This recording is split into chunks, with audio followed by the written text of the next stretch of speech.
everyone, welcome to my channel. My name is Becky. Today I'm doing a mom take, which is 15 questions long. Emily Norris created. She is an excellent mom. Definitely go check her channel out, you guys. And I'm taking each and every one of you. Alright, so you guys make sure if you do this video, tag me in it so I can watch it. Alright, so without further ado, let's get started. So question number 1. What is your favorite mom hack? So I have to say I do agree with Emily as far as getting stuff ready the night before. So that's the girls' clothes, getting everything ready and set, their hair stuff, everything. So that way in the morning it's easy peasy and go to work and everything like that. So, and I like to do that for myself as well, get my clothes ready for work and everything. So that's my favorite mom hack, is to get the stuff out the night before. Alright, so number 2, most embarrassing mom moment. There's a few, but one that kind of comes to mind is I breastfed Rakaya, so I'm a brand new mom and everything, and I went to Target and I got nursing bras. That's where I actually get most of my nursing bras, and I really recommend to anybody to get their nursing bras at Target. They're cheap, and when you're nursing, you tend to get bigger and then you kind of like go down a little bit and your sizes like vary so much. So to spend $40, $50 on a bra just didn't make sense to me at the time. So I purchased the bras, and I think they're like $20, $25 at the max, but they're comfortable, and I wear a bra at night especially when I'm nursing to support my girls, and that's just me. So throughout my nursing journey, I didn't know what size I was going to be. So I decided to grab a few different sizes, and I wore one size one night, and oh my gosh, I was so uncomfortable and it just didn't fit, so it wasn't the right size. So I ended up returning it, and this gentleman, well, pretty much a kid, a boy, was like, did you use it? And I was like, yeah. I was like, it's uncomfortable and super awkward anyway, just talking to a kid, especially about a bra, just because like he was giving me the look of like, I don't want to ask this question, but I have to because it's my job kind of thing. And then it made it even worse, and he goes, oh, because there's like a stain on it. Yeah, so when at nighttime, my milk supply was a lot, like it would come through and through my nursing pad onto my bra, and I didn't even realize it because I took it off the next morning right away and then threw it back in the bag and headed to Target to return it and get the size that would work for me. So yeah, so that was probably one of my embarrassing moments. I mean, I'm sure there's a lot more, but whatever, you know, like now I look back at it and I laugh, but I can talk about breastfeeding and I wouldn't even care if it was that same boy, you know, or anybody. I can talk to anybody about breastfeeding now, but back then I was new, I didn't really know what I was doing, I was a new mom and that kind of thing. So that was just a little bit embarrassing, but it's alright. So today I can laugh at it at least, right? Alright, so let's go number 3. What part of the day do you love the most? Well, my favorite, I would say my favorite part of the day is when I get to sit down at nighttime and read a book to the girls, because they're relaxing, they're in their PJs, they have, you know, their lotion, they're all ready for bed, their teeth are brushed, they've taken a bath, and their teeth are flossed. I mean, everything is done, and now it's time to cuddle, and I get to read a book to them and enjoy every minute of it. So that's probably one of my favorite parts of the day. Okay, so this is question 4. What part of the day do you like the least? Okay, so my least favorite part of the day is Monday through Friday, and that is in the mornings. Because I have a full-time job, so if you are new here, I have a full-time job, plus I'm doing YouTube as a hobby. So I don't get to sit home with my kids and wake up to them and cuddle with them in bed. Instead, I get to leave and go to work, and then they wake up, and I miss that. I miss cuddling with them, because on the weekends, I enjoy it so much. On Saturday and Sunday, I enjoy it so much, just like cuddling with them and just relaxing and kind of getting up and just kind of going with the flow. Like, it's amazing. And a few times, more than a few times, Rakai's actually said, Mom, do you have to go to work tomorrow? And then I'll say, yeah, and then she'll put her head down and she'll kind of like pout, you know. And then on Friday nights, she'll ask me, Mom, you have to go to work tomorrow? And then I'm like, no, it's Saturday tomorrow. She gets all excited and she gets, the smile on her face is just priceless. So that would probably be my least favorite part of my day, is when I have to leave my kids instead of staying at home with them. So yes. Question number 5. The worst thing someone said to you when you were pregnant. So, the worst thing that anybody ever said to me is, wow, you're big. Wow, you're so big. Okay. Word of advice for non-mothers out there that have not been pregnant, or anybody else that's watching this that has not been pregnant. Be careful what you say to a pregnant woman. Okay, here's my thing. Now I look back at it and I'm like, whatever, you know, your hormones are going, you're emotional and all that stuff, but you really have to handle a pregnant woman with care. We don't want to be babied by any means, at least I didn't want to be babied, but you're so emotional and you have so many emotions and you're so, at least I was, especially my first pregnancy, I was so, like, I took everything to heart. Now I wouldn't say I did with Raquel at all, not too much, but I was like big in my stomach. And I knew that. I carried both of my girls and I was bigger in the stomach. That's where I carried most of my weight, and that's alright. But it hurts when you hear it. When you like, you know it, like, how do I say this? Like, you know you're big, but you don't need to be told that. Because you know what? You are pregnant. So that kind of tends to happen. You kind of get big, and yeah, where you hold your weight at when you're pregnant it's different on every woman. So yes, so be sensitive when you're talking to a pregnant woman, and sometimes just keep your opinions to yourself. Just a recommendation for everyone out there. Alright, so moving on. Number 6. Baby name you didn't agree on. Oh my gosh. So I've had this set in my head since I thought of this baby name. And the baby name is Jasmine. I've always wanted a Jasmine. Why? I don't have a reason. It's just, I've always thought it was a very, very beautiful name. Maurice, on the other hand, he didn't even have to think about it, and he was like a straight up no. Like, nope, not gonna work. But when I think about it now, I'm so happy that I chose the names that I did for my girls. For one, Rakaya, never heard it from anyone. I don't know anybody that has that name. We actually made the name up, and I can remember it like it was yesterday, but we were in the Taco Bell parking lot and we literally like made that name up. So, and I love her name. Nobody else has it. And then Raquel, obviously there is Raquels in the world, but it's spelled differently. So instead of like the typical spelling, we spelled it R-A-K-E-L. So it's different, but yeah, so anything that I need to get made, so anything if you go to like a park or any kind of theme park and they have the little bracelets with the names on it, like none of them bracelets will ever have my kids' names on unless I have them custom made. So that part kind of is a downer, but at the same time it's cool because they'll only have that custom piece, you know, so that part's kind of cool. So yes, so Jasmine was the baby name that I wanted to name a girl if I ever had one. Number 7, do you co-sleep? Okay, so this is a very touchy subject, to each their own. I won't judge you, and nor should anybody else. It's up to you. You are the parent. So I purchased a bed at Target, on Target.com, and we have a king-size bed, and you just lay it in between you, and it actually, like, it has, like, the breathable mesh, like, on the outside of it and everything, and I could fold it up and everything and bring it with us wherever we went, but that worked out really, really, really nice. I was able to sit up in bed and grab her out of the little crib. It was like a bassinet without the legs, if that makes any sense. So I would grab her out of the little bassinet crib, and then I would feed her, and then I would put her back down, and I'd lay back down. It worked out really, really good for me, and that's definitely something I would recommend for breastfeeding moms out there.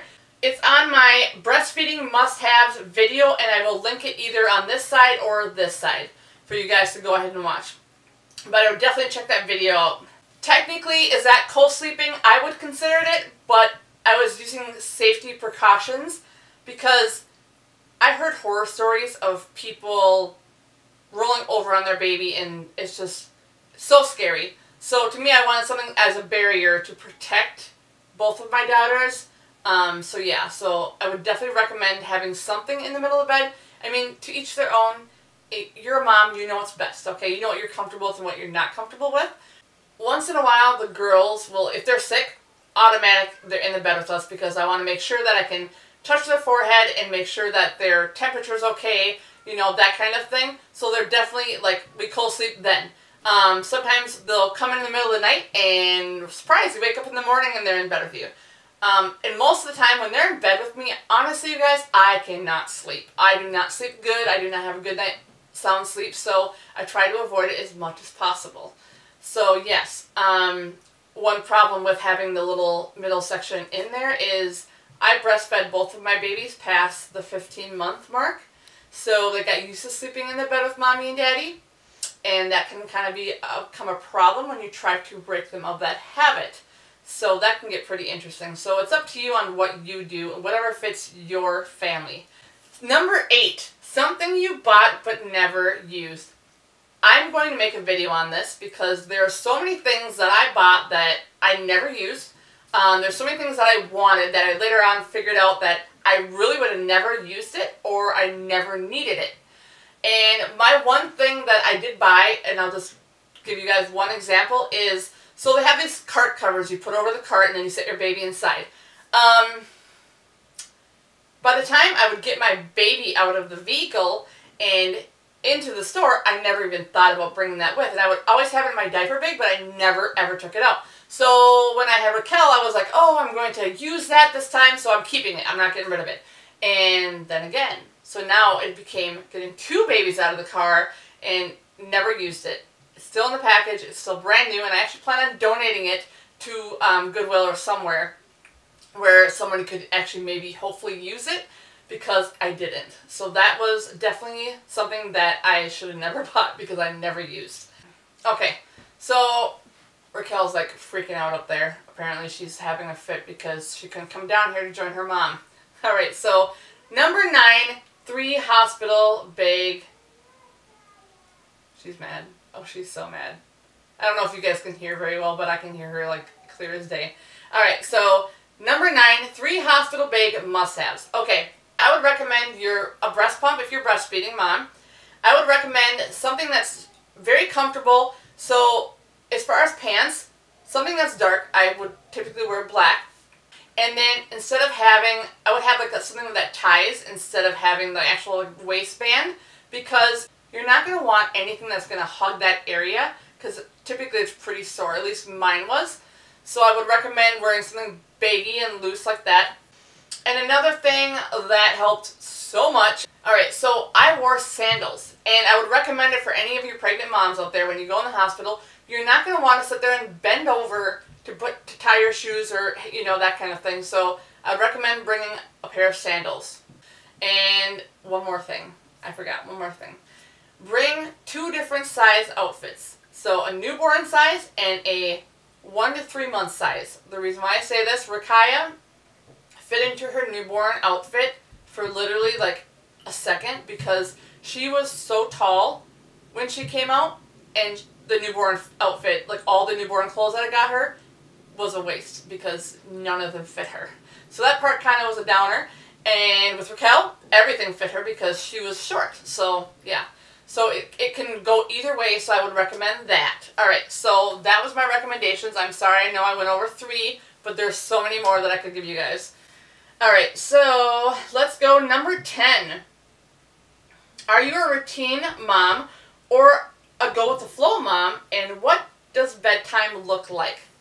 My biggest suggestion to any moms or new moms out there, I would definitely suggest doing some kind of routine, especially at night.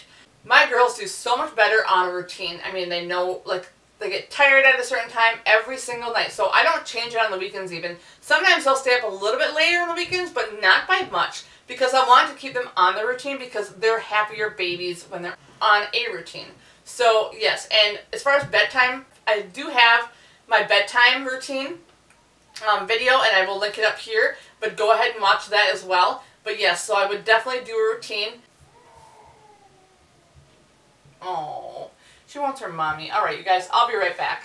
She just needed her mom for just a little bit. I mean, I don't know if she's satisfied yet, but she just needed her mom for a little bit. So I'm back. Alright, so I think we were... Okay, so number 11. Alright, what type of labor did you have? What pain relief did you choose? Okay, I kind of had no choice in the pain relief. They did a spinal block. And my babies and my body chose a C-section for both of my labors. For those of you that don't know, I believe I did a mom tag prior to this, or a get to know me tag. Some kind of tag, but I did mention in one of my previous videos that I do have 2 uteruses. So both of my girls were breached, and I wasn't able to have, you know, vaginal labor because they were both breached. So that's okay. I don't mind it. It was kind of nice because I knew it was scheduled and it was on time, and it worked out. But I'll definitely be doing a video, when, I'm not sure, but I'll definitely be doing a video on that as far as, like, kind of like a throwback video of the girls before YouTube came along. So, yeah. So, definitely be on the lookout for that video, or videos. Number 12. Have you ever been mom-shamed? Okay, I'm sorry, but if you're a mom, and especially a YouTube mom, when have you not? Like, I don't think I've ever heard of anybody, like, saying, oh, I've never been mom-shamed. Like, no. I've been mom-shamed. There is one particular time that I can say, that definitely, like, got to me a little bit, but now, it's just whatever, right? So, one moment somebody mom-shamed me was the way I discipline my kids. Some people look at it as being too strict. I look at it as just disciplining my kids. You know, to each their own. We're all going to do things differently. We are different people, and that's okay. So, like, the way I was raised, I try to raise my girls. And people may not like that, but they're my girls. So, I get to raise them. I get to raise them the way I see fit, and that's that.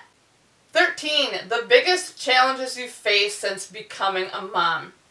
Alright, probably one of the biggest challenges I've faced becoming a mom would have to be always feeling like I'm behind on everything. I mean, I'm talking laundry, I'm talking everything, just mom life-wise. I always feel like I'm behind. I never feel like I'm caught up 100%. So, prime example, I've wanted to make the, you know, throwback videos of Rakaya and Raquel, 0 to 6 months, you know, 6 to 12 months, that kind of thing, and I haven't got to it, because life happens, and I wanted to make their baby books and finish their baby books. Still have not done that, and that's something that I really, really need to do. Yeah, so that's one thing I always feel behind. So, number 14, the best advice you've ever been given, and the biggest piece of advice you give to a new mom. The best advice, hands down, that I've ever been given, and that was from my friend Jessica up in Duluth. She said, girl, do you. You know what's best for your babies, for your kids. As a mom, you learn that you'll figure it out eventually. Just basically do you. Be yourself. Be the way that you want to be with your kids. Be the mom that fits you. Just be yourself. You know, the best advice I would give to somebody is don't compare yourself. I do want to bring up one more challenge that I did face when I became a mom. And that was after I had Rakaya, my oldest. Just as far as my body and my weight, it was a very, very big struggle. Weight was a very big struggle. And my biggest recommendation, like Emily said, is don't compare yourself to other moms, to other women out there, because everybody's body handles pregnancy differently, and you are not going to be the same as somebody else down the road. So just don't compare yourself, and just be the best mom you can be. Okay? Alright, so the last question. Who's your mom crush, and who do you tag? Alright, so one of my main mom crushes, and if you guys have watched any of my videos before this one, that would be Erin Williams. She's definitely a mom crush, but I would definitely go check out Erin Williams. Of course, Emily Norris, because she's definitely a mom crush of mine. And go check out Angela Grace's channel. I will link all 3 of their channels down below, and I take each and every one of them. Do you want to come say hi? Come here. She must not be feeling good because we gave her mac and cheese and she did eat it. Come here. Oh, what's wrong? Can you say hi? Huh? Are you crabby? Yeah.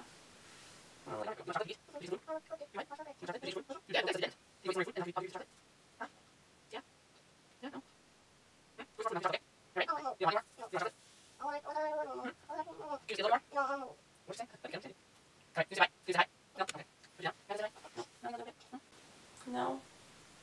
Hey, bye-bye. She's so crabby. Alright, here. Go eat a little bit more of your food so you get some chocolate, okay? It's okay. Go by Daddy.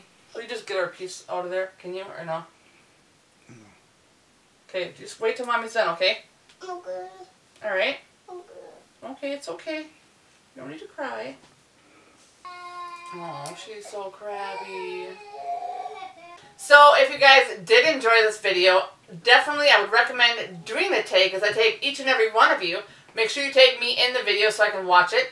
So if you did enjoy this video, please give us a big thumbs up. And don't forget to subscribe if you haven't already by clicking the subscribe button right around here. Alright, you guys, thank you as always for coming and supporting us. I really do appreciate it. You guys have a great night, and as always, I'll see you soon. Bye.